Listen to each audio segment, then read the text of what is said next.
여러분 한번 생각해 보세요.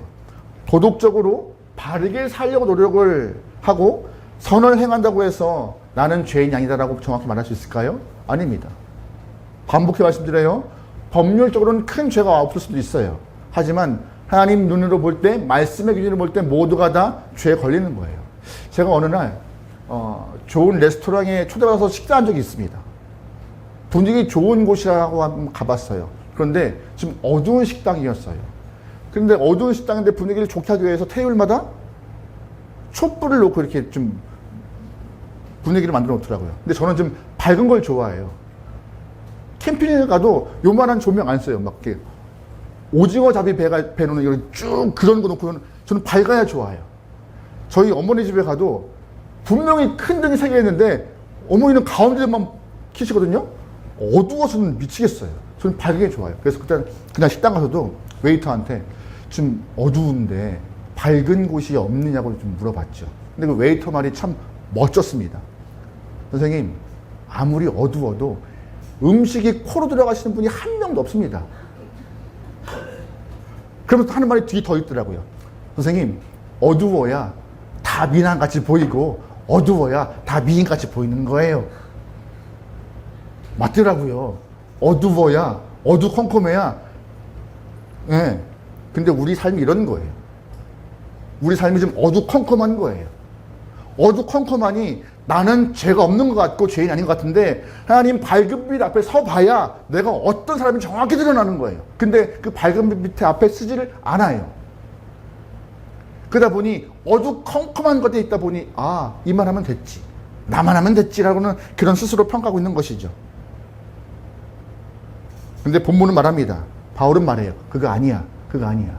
다 남들을 평가하는 자이기 때문에, 또한 남들을 평가하는 너희들아, 너희 또한 죄인이야. 진노 아래에 있어 라고 바울은 언급하고 있는 것이에요. 여러분 죄송합니다. 여러분도 주의 진노 아래에 있는 것이에요. 그 아래에서 벗어나기 소망하는 것이 우리의 갈망함인 것이고요. 여러분 온전한 믿음과 건강한 믿음으로 진노 아래에 있지 않고 은혜 아래에 있기 소망합니다. 할렐루야. 아멘. 1절 말씀 보면은요, 이 남을 판단하는 사람, 이 사람들의 특징이 무엇인가 우리가 좀 알 수 있습니다. 첫 번째로 남을 판단하는 사람, 즉 자신은 죄가 없다, 잘못된 의인의식을 갖고 있는 사람의 특징이 무엇인가? 첫 번째, 바로 하나님의 말씀을 나에게 적용하지 않고 타인에게 적용합니다. 하나님의 말씀을 내가 아니라, 하나님의 잣대와 기준을 내가 아니라 타인에게 적용하다 보니 자꾸 비판적인 모습으로 가게 돼요. 누굴 향한 비판은? 남을 향한 비판이요. 제가 얼마 전에, 여러분 제가 금요일날 출타한 적이 있어요. 다른 교회 가서 기도회를 하고 인도가 왔는데 나름 잘 했나 봐요. 그래서 보통 금요기도회는요, 여러분 아시겠지만 집회를 하고 기도하고 강사가 빠지고 자유롭게 기도하고 그냥 가시는데, 그날따라 안 가시고 저를 기다리시는 분들이 몇 분 계시더라고요. 그거 보면서 나쁘지 않았나 본데 하고 안도했죠. 근데 어떤 60대 정도 되는 집사님 같으신데 손을 꼭 잡으시면서 이런 말씀 하시더라고요. 옆에 담임 목사님 계시는데, 목사님 다음에 꼭 오세요. 또 오시라고. 아, 잘했구나. 근데 그 뒷말이 참 무섭더라고요. 목사님 오늘 너무 은혜 받았는데 오늘 그 목사님 말씀 우리 신랑을 들었어야 되는데 우리 신랑이 안 와가지고 그걸 못 들었다고, 다음에 꼭 와서 그 말씀 더 해달라고. 이거를 좋은 얘기로 들어야 되는지 모르겠습니다. 여러분 그게 우스운 얘기지만 우리가 그래요. 말씀을 나에게 적용하지 않고 누구에게 적용해요? 그 사람에게. 이 말씀 이 김집사가 들어야 되고 우리 권사가 들어야 되는데 오늘 회식이네. 여러분 그런 마음 우리는 없기 소망해요. 근데 남을 판단하는 사람, 잘못된 의인의식을 갖고 있는 사람들이 그런 모습이 강해요. 나에게는 말씀을 적용하지 않아요. 말씀 보니 그 사람이 아이고 야. 여러분 근데 하나님의 말씀은 다른 사람이 아니라 먼저 누구에게 적용돼야 됩니까? 나에게요. 영적인 복은요 다른 것이 아니에요. 내가 말씀 앞에 서서 그 말씀이 내가 말씀 앞에 서 있는 것이 영적인 복입니다. 왠지 아세요? 그래야 말씀을 비추어서 내 잘못이 드러나고 수정하여서 온전하게 올바른 길을 갈 수 있기 때문에요. 근데 자꾸 나한테 적용하지 않고 다른 사람한테 빗대어 보면요, 비판적이고 손가락질하게 되는 것입니다. 믿음이 있는 사람들이 이런 모습이 보여요. 믿음 있는 사람들. 여러분, 목사님들이 설교를 준비할 때 어떻게 준비하시는지 아세요? 뭐 그냥 대충 그냥 책 몇 자 보면서 보통 일반적인 목사님들은요, 일반적입니다. 아마 저는 대부분의 목사님들 그렇게 준비한다고 생각합니다. 본문을 보면은 10번을 읽어요. 그리고 그 10번의 말씀을 이거를 누구를 위해 설교를 할까 하지 않습니다. 제 삶에 적용시켜요. 그리고 고민해요. 그리고 부딪히는 말씀 갖고 회개해요. 하나님, 이 말씀 전하기 부끄러울 만큼 내가 주 앞에 서 있는 것 같습니다. 그리고 한 글자 써내려 갑니다. 아마 대한민국 대부분의 목사님들 그러실 거예요. 과정 가운데 뭐 책도 참고하겠지만 그건 이후의 이야기고요. 제가 언제 말씀드린 적이 있을 거예요. 제가 지금 저희 총회본부 교육국 간사를 설교를 가르치고 있는데 둘이 1:1 과외하고 있는 거예요. 다른 거 안 해요. 처음에 그 친구한테 본문 10번 읽고 와. 발을 정자 쓰면서 10번 읽고 와. 읽고 오면서 너랑 좀 부딪혀봐. 이거부터 시켜요. 학생들은 처음에 책을 참고하고 열심히 좋은 글을 참고해서 멋진 설교를 하고 싶어 합니다. 그거 아니잖아요. 그죠? 말씀을 나랑 부딪혀보고, 목사도 성도인지라 그거 우선 돼야지만이 설교 잘 준비할 수 있는 것 같아요. 근데 목사만 그러면 돼요? 하나님은 모든 성도가 말씀 앞에 서기 원하세요. 다른 사람을 향해서 거봐 아이고 이게 아니라 나도 말씀 앞에 서보니 내가 이런 모습이냐라고 스스로 평가하고 스스로 죄를 깨닫고 스스로 회개하는 모습을 하나님 갖게 원하시는 것이에요. 어디 앞에서? 말씀 앞에서. 사회 기준, 법률 기준 말고요. 말씀 앞에 서서 말씀이 뭐라 하나 듣고, 말씀이 나를 어떻게 평가하나 듣고, 아, 나는 여기서 벗어났구나라고 평가되면은 주님, 내가 벗어났네요 라고 고백하면서 주 앞에 나갈 수 있는 영혼 되면 좋겠습니다. 여러분, 하나님은요, 언제나 말씀으로 우리를 만나주십니다. 말씀을 들을 때 우리에게 오시는 거예요. 여러분, 가슴 열고 말씀을 듣고 말씀을 통하여서 먼저 적용할 수 있는 영혼이 되면 좋겠습니다. 다른 사람을 향하여서 이거 봐 하지 않고 나부터 적용할 수 있는 모습이요. 두 번째, 남을 판단하는 사람들의 특징이 무엇인가? 또한 잘못된 의인의식을 갖고 있는 사람들의 특징이 무엇인가? 바로 연장되는 이야기지만 나의 죄에서는 둔감합니다. 왜 나의 죄에서 둔감해요? 말씀에 서 있지 않으니까. 나에게 말씀을 적용시키지 않으니까 자신의 죄에게는 둔감합니다. 3절 말씀 읽어볼게요. 3절입니다. 시작. 이런 일을 행하는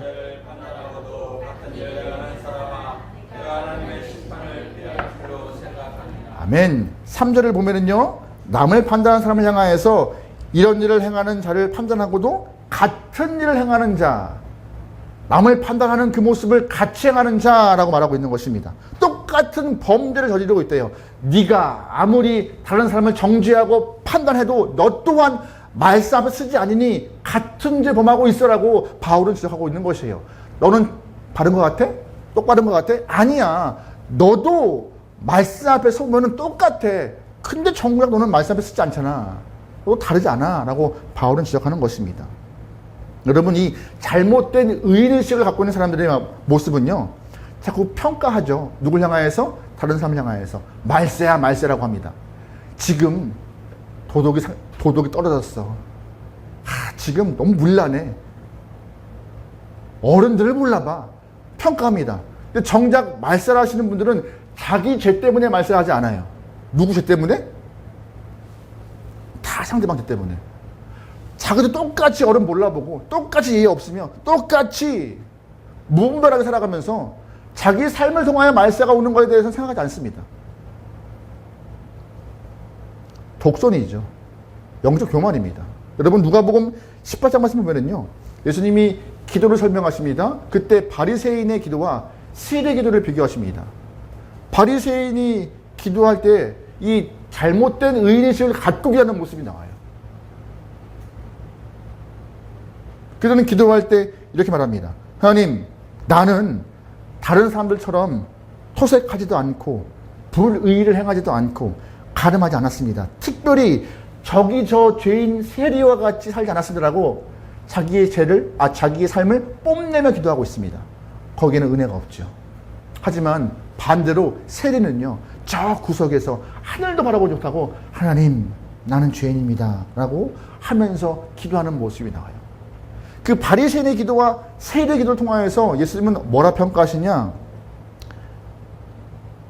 누가복음 18장 말씀에 저 바리새인이 아니고 이 사람, 즉 세리가 의롭다 하심을 받고 그의 집으로 내려갔느니라.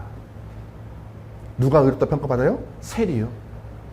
죄인임을 인정하고, 바리새인은 나 저 세리 같지 않아요. 나 사람들 같이 불의행하지 않아요. 이게 아니라 하나님, 나 말씀에 서보니 죄인이네요. 이렇게 인정하고 나가는 영혼이 주님이 보시기에 바른 삶이라 평가하는 것입니다. 스스로 보기에 옳다라고 말하고 있는 바리새인이지만 하나님 기준으로 볼 때는 다 엉망이라는 것이에요. 여러분, 겉으로 이렇게 안 그런 척하는 사람 많죠. 하지만 실질적으로 보면은요, 추악한 거 참 많습니다. 또 하나, 마지막으로 의인의식을, 잘못된 의인의식을, 남을 판단하는 사람의 특징이 무엇이냐? 자기의 성공과 은혜와 복이 자기의 선을 통하여서 얻어진 것이라고 생각해요. 내가 잘 살아서, 내가 올바라서, 선해서 이 복과 은혜를 누리고 있는 것이라고 그는 오해하는 것이죠. 우리 4절 말씀 읽어볼게요. 같이 읽어요. 시작. 혹 네가 하나님의 인자하심이 너를 인도하여 회개하게 하심을 알지 못하여 그 인자하심과 용납하심과 길이 참으심이 풍성함을 멸시하느냐. 아멘. 무슨 뜻이 금방 오지 않죠? 이 뜻이에요. 네가 회개하고 저 앞에 서 있는 것은 네가 깨달아서가 아니야. 하나님의 인도하심과 자비하심과 인자하심으로 너를 불러내신 것이고, 그 인자하심과 자비하심을 깨닫게 해서 네가 회개한 건데, 너 스스로 잘나서 알게 되었고 스스로 깨달아서 회개한 것처럼 오해하지 마. 다 하나님의 인도하심이야. 네가 지금 누리고 있는 거 다 하나님의 인도하심이고 인자하심이고 자비하심인데 네가 잘나서 한 거 아무것도 없어. 오해하지 마라고 바울은 꼬집어요. 잘 살고 있는 것, 하나님, 내가 지금 병 안 걸리고 내가 지금 사고 없이 우리 가정 행복합니다. 내가 이만큼 잘 살아서 복 받고 있으면 믿습니다라고 하는 것이 맞습니까? 아니라는 것이에요. 내가 잘 살아서 이만큼 누리고 있는 것이 아니라, 잘 살아서 가정에 우환 없는 것이 아니라, 잘 살아서 아이들이 잘 되는 것이 아니라 오로지 다 하나님의 인도하심 때문에 가능한 것이라고요. 내가 하는 것 아무것도 없다라고요. 그런데 그렇게 오해하는 것이 많대요. 누가? 신앙인들이. 하나님을 판단하는 영혼들이요. 그러면서 바울이 말해요. 이렇게 잘못된 의의식 가진 영혼들 옳은 거야? 본문에서는 아니라 합니다. 너희 안 잘났어. 너희 누구 판단할 위치 아니야. 너희들 다 하나님 보시기에 똑같은 죄인이야. 잊지 마라고 바울은 계속 팩트로 이야기를 하고 있는 것이에요. 잘난 거 없어 너희들. 이방인들 향해서 뭐라 하고 그거 아니야. 니네 다 똑같아 라고 하는 것입니다. 사람들이 내세우는 자기의, 그 자기의, 하나님 앞에서는 자기의가 내가 잘 살아왔다는 그런 모습이 다 별거 아닙니다. 무가치합니다. 가치가 없어요. 왜? 하나님은 그걸 평가하지 않으시기 때문에. 뭘로 평가하세요? 하나님의 인도하심을 믿으신가? 하나님이 아들 보내심을 믿는가? 믿음으로 평가하시는 것입니다. 또한 믿음으로 삶을 살아낸 것을 평가하는 것입니다.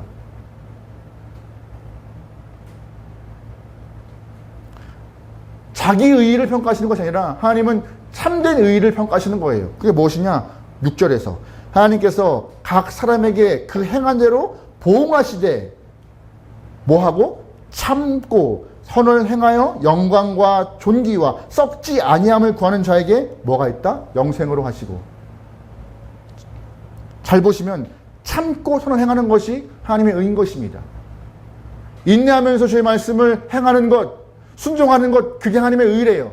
믿음 없이는 그 말씀을 행할 수 없는 것인데 참고 선을 행하고 아버지의 뜻을 이루기 위해서 매 순간마다 애쓰는 것이 그 바로 하나님의 의래요.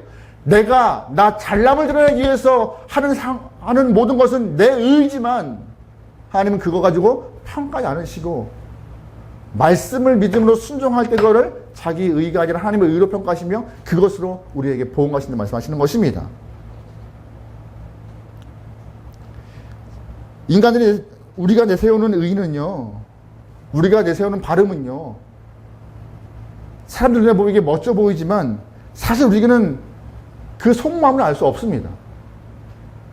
여러분, 사람들 보면서 착해, 선해, 참 좋은 사람을 평가할 때 뭘로 평가하세요?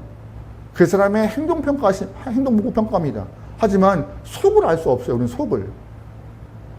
1985년부터 경기도 포천에서 결손 가정의 아이들을 보호했던 사랑방 쉼터가 있습니다. 그 사랑방 쉼터를 운영했던 원장 박모 씨라는 사람이 있어요. 이 사람은요, TV에 7살에 나오면서 천사 원장으로 유명했던 사람이에요. 그런데 어느 날 구속되었습니다. 제목이 무엇이냐?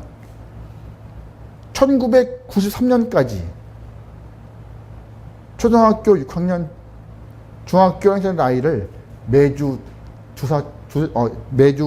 2회, 3회 성폭행을 했대요. 그뿐이 아니라 그 이후에도 17살 황모 양을 매주 6년간 성추행했다 합니다. TV에 7살에 나오면서 사랑의 원장이라 평가받고 사람들에게 추앙받던 사람이에요. 우리는 겉모습 보고 평가 못해요. 좋은 사람을 말 못해요.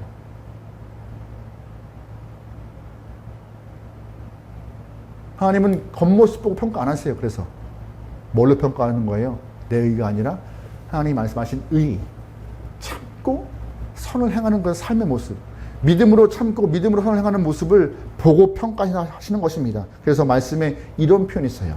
잠언 말씀인데 같이 볼게요. 시작. 사람의 행위가 자기 보기에는 모두 깨끗하여도 여호와는 심령을 감찰하시다. 뭘 감찰하신대요? 행동이요? 아니요, 심령이요. 심령이요. 행동 그럴듯하게 할 수 있습니다. 근데 진짜 까봐야 하는 거예요. 속마음 봐야 하는 것이에요. 사실 이 말씀이 너무 어려워요. 저도 사람인지라 항상 애쓰지만 속마음 별거 있겠습니까? 참고 행하려 애쓰는 거죠.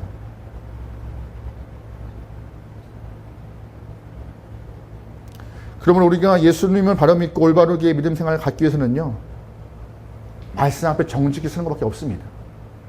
답은 그거밖에 없어요. 말씀 정직히 서서 나를 평가하고 틀렸으면 회개하고 다시금 돌아와서 말씀에 비추어 참고 선을 행하여 인정받는 삶을 살아가는 것이 올바르게 신앙하는 것입니다. 여러분 꼭 기억하셔야 합니다. 모든 사람은 다 죄인이라는 사실을. 사회적 기준, 법률적 기준에는 다 잘 피해가고 있지만 말씀 기준으로 볼 때, 하나님 눈으로 볼 때 모두가 다 죄인이라는 사실을 꼭 기억하면서 주님을 신뢰하고 예수님을 바라볼 수 있는 귀한 영혼이면 좋겠습니다. 여러분, 잘못된 죄인의식을 포기하지 않고 계속 살아가는 영혼들의 모습은 이런 모습이래요. 5절 말씀. 다만 내 고집과 회개하지 아니하는 마음을 따라 진노의 날, 곧 하나님의 의로운 심판에 사는 그날에 임할 진노를 내게 쌓는도다. 어떤 것이 돼요? 고집부린데요. 너의 삶을 고집부리고 말씀이 잘못이라 해도 회개하지 않는 모습으로 계속 스스로의 삶을 이끌어간대요. 누가? 잘못된 의인의식을 고집하는 사람들. 내 것이 맞다라고 주장하는 사람들. 여러분 내 거 맞습니까? 내 거 안 맞더라고요. 여러분 누가 하나님 앞에 이쁨 받는 줄 아세요? 어떤 사람이 하나님 앞에 쓰임 받는 줄 아세요? 죄인임을 인정하고 납작 엎드리는 사람이 인정받아요. 대표적인 사람이 다윗입니다. 다윗 보세요. 골리앗을 쓰러뜨리고 블레셋을 물리치고 큰 나라 만들었습니다. 근데 하나님이 그거 가지고 기뻐하십니까? 아닙니다. 그 이후에 바세바와의 문제 가운데 죄를 지적하는 선지자의 이야기를 통하여서 납작 엎드리며 자기의 죄를 토설하는 모습에 하나님이 기뻐하시는 것입니다. 왕으로서 인정하고 싶겠습니까? 창피한 모습인데. 하지만 하나님이 지적하자, 선지자가 지적하자 납작 엎드리고 죄를 인정하는 모습이 하나님 기뻐하시는 거예요. 뻣뻣하게 모르쇠 하는 것, 죄를 들이밀 때 서면으로 보고하겠다고 나중에 말하겠다고 하는 것이 맞습니까? 아니, 그거 아니라고 말씀하세요. 당장 납작 엎드릴 때 그렇지, 그래야 돼, 그래야 돼, 그럴 수 있어. 다시금 말씀에서 살아가면 돼. 말씀으로 참고 선을 행하며 살아가면 돼. 여러분, 우리는 죄인입니다. 그래서 내 의로는 주 앞에 평가받을 수 없어요. 하나님 말씀하십니다. 말씀을 행하고 믿음으로 살으라고. 그것으로 평가하겠다고. 여러분의 삶이 주님 보실 때 아름다운 모습으로 귀한 평가받기를, 그래서 모두가 다 하나님의 진노 아래에 있지 않고 은혜 아래에 있기를 주님으로 축원합니다. 아멘.